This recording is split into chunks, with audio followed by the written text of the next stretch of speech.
নমস্কার বন্ধুরা, কেমন আছেন আপনারা সবাই? পুনমস কুকিং চ্যানেলে আপনাদের ওয়েলকাম। আজ আমি দেখাবো বাঁধাকপি দিয়ে ডিমের রেসিপি। তো সেটা কি করে বানাবো চলুন একবার দেখিয়ে দিই। তো আমি এখানে বাঁধাকপিকে কেটে রেখে দিয়েছি। আমি এটা কুকারে আগে সেদ্ধ করে নেব।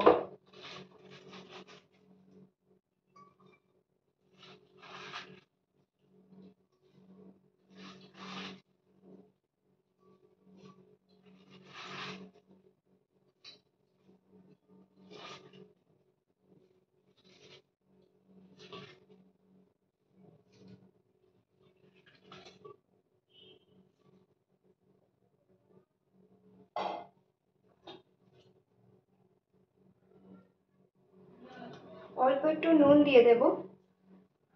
আমি নুন দিয়ে এটা ভালো করে সেদ্ধ করে নেব।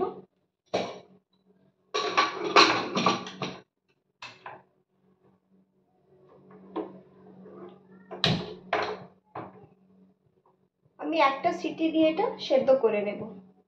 তাহলে চলুন, যতক্ষণ এটা বাঁধাকপিটা সেদ্ধ হচ্ছে আমি এখানে মশলাটা রেডি করে নিই। তাহলে চলুন, এখানে আমার মশলাগুলো আমি রেডি করে নিই।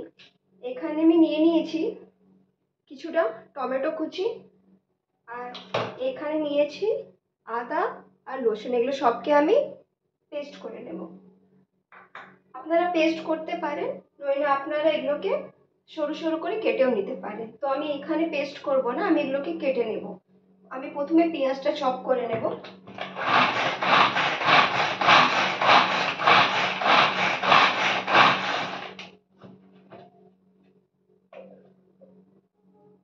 কড়াইটা গরম হয়ে গেছে, এবার আমি কিছুটা তেল দিয়ে দেব, সর্ষের তেল।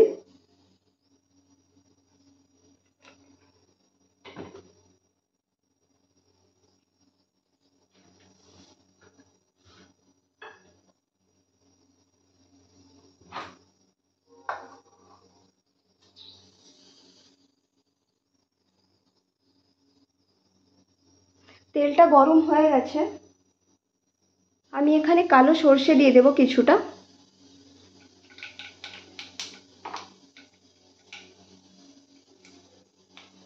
কারি পাতা দিয়ে দেব।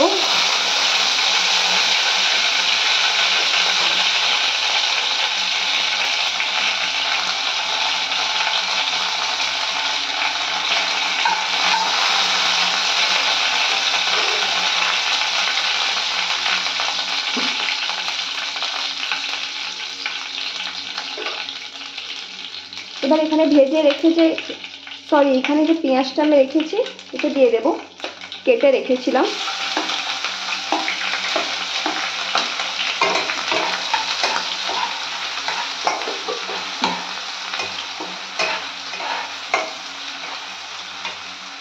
এখানে পেঁয়াজটা হয়ে গেছে একটু লাল লাল করে ভাজা। এখানে আমি আদা রসুন যেটা আমি সরু কেটে রেখেছিলাম এটাও দিয়ে দেব।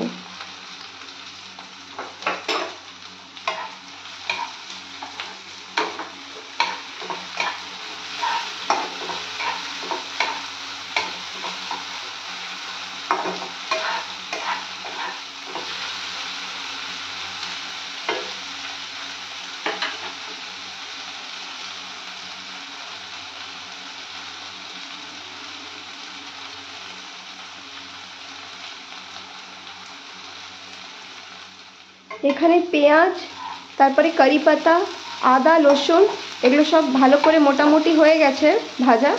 এবার আমি টমেটোটা দিয়ে দেব।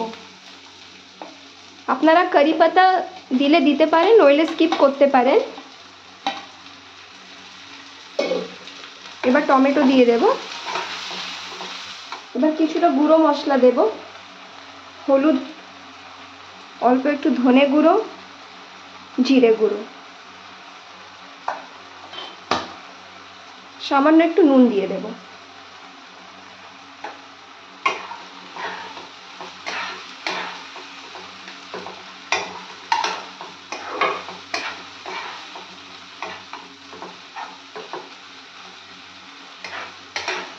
আপনাদের যদি মনে হয় যে মশলাটা ধরে যাচ্ছে আপনারা একটু জল দিতে পারেন।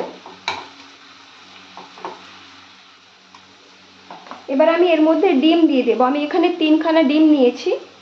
এবার আমি এর মধ্যে দিয়ে দেব ডিমটা।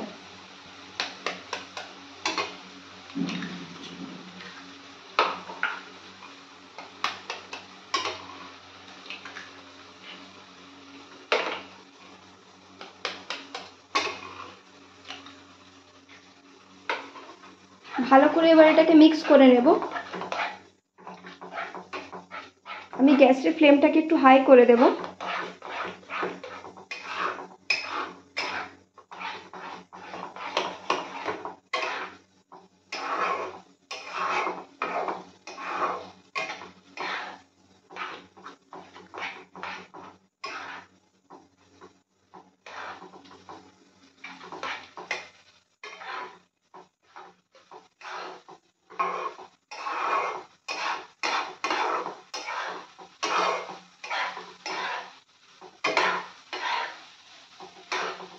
এটাকে পুরো শুকিয়ে নিতে হবে ডিমটাকে, যাতে এটা ঝুরঝুরে হয়ে যায়। তারপরে আমরা বাঁধাকপিটা মিক্স করব এর মধ্যে। এখানে বাঁধাকপিটা সেদ্ধ হয়ে গেছে, এই যে দেখুন পুরো নরম হয়ে গেছে।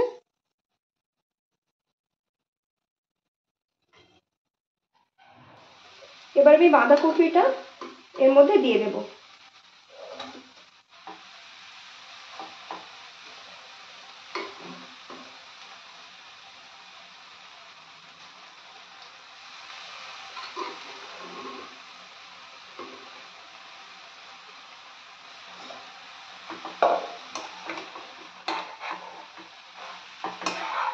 ভালো করে এবার বাঁধাকপি দিয়ে এটাকে মিক্স করে নেব।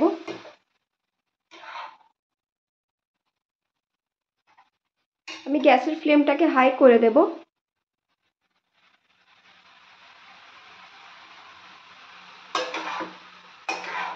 যতক্ষণ এটা জলটা না শুকিয়ে যাচ্ছে এটা ততক্ষণ করতে হবে।